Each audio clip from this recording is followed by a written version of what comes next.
Hey, welcome to another episode of Hemp House Build TV. We're here in Sebastopol, Santa Rosa, Northern California, where another hemp house is taking shape. Let's go meet some of these people that we work with.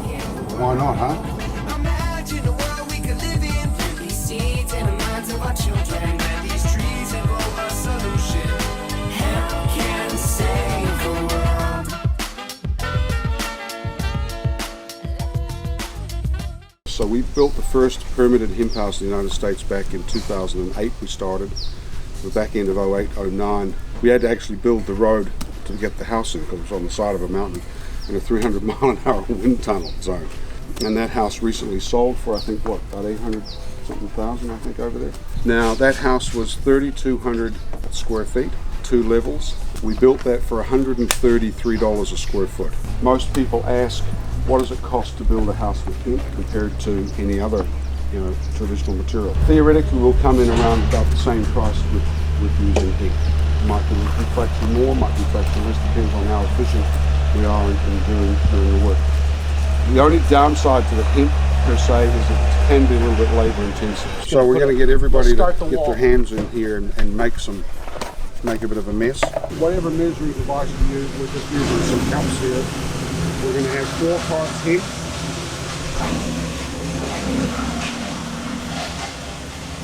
Do it yourselves.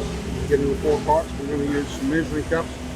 And we've got one of those. And then one water. And we've got 1 water. So we're going to mix the water and the binder together. So we're going to do this. We're going to make this into a slurry. And you want to get it all mixed up so it's not clumped and nice and smooth. And then we're going to slowly add the hemp. The hemp herd is going in there, but very important when you're mixing this is to make sure that every hemp herd, every kernel is covered with the binder and the water.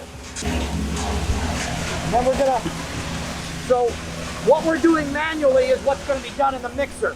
But we want you guys to understand, so you have the hands-on understanding of the recipe and what it looks like and feels like before it's going to go into the wall. You want it to stick together and not fall apart too much, but not squeeze out water. You don't want water to squeeze it out. So that looks to be a pretty good consistency. So once we've made this, we have a little bit of working time. This particular material is quite forgiving.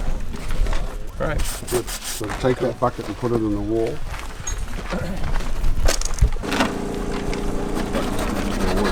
Well, obviously a lot better when we have both sides. That's it.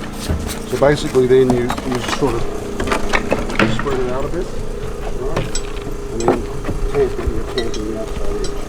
Just the outside edge? Just the outside edge.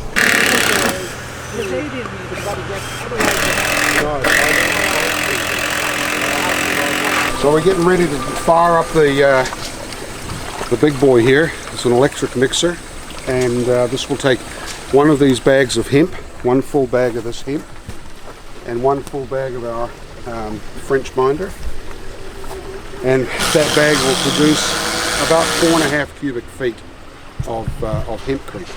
That consistency we had when we were hand mixing them, we're going to aim for that exact same consistency but the machine's going to help us do it this time. Whoever is mixing, it's important when you're mixing, this is when you get the most dust. Be sure and wear your mask and your goggles when you're mixing, just because you get a lot with the air blowing around like that. You can see things, and the hemp is not what you'll feel the effects of. It's more that the binder.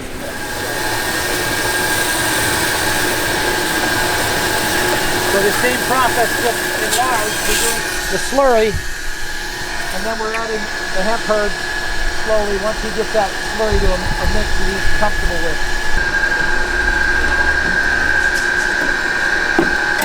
Pour it down, put it in, pour it over.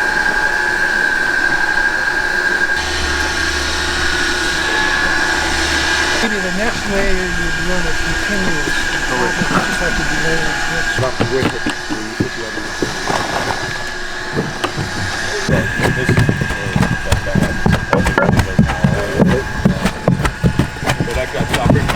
If this was mag oxide and not removed, we would leave it like it is. But because these forms are also being removed, we also need to tamp along that edge, because remember, we're removing these forms. Yeah.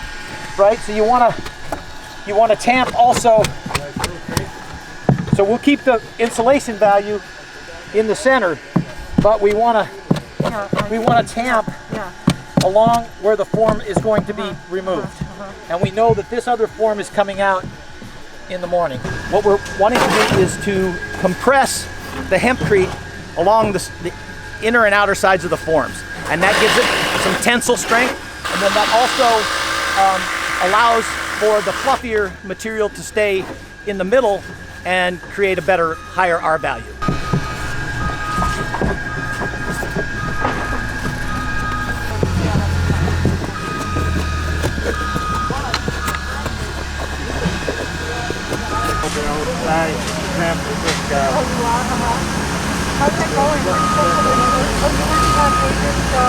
What we've run up against is, because we have the cabinets and we have a number of other conduits and things that are preventing us from putting up this form right now, and we need to infill all this from behind that we wouldn't have access to if we put the form on. So what we're doing is kind of basically backfilling, and we're backfilling up to the top, filling in all the conduit and all the other things where these cabinets and other appliances and such are going to go. And we're using this particular tool as just a temporary packer. And as you can see, they've done a great job hand packing this into the infill. After we complete this project down to here and down to that post, we're then going to put the other form on, and they'll be able to fill in from this side.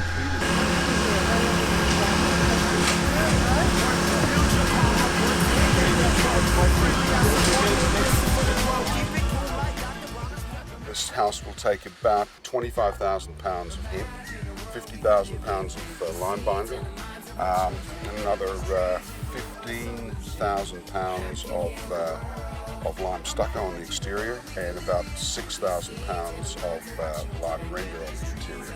It's going to be a beautiful, beautiful home when it's finished.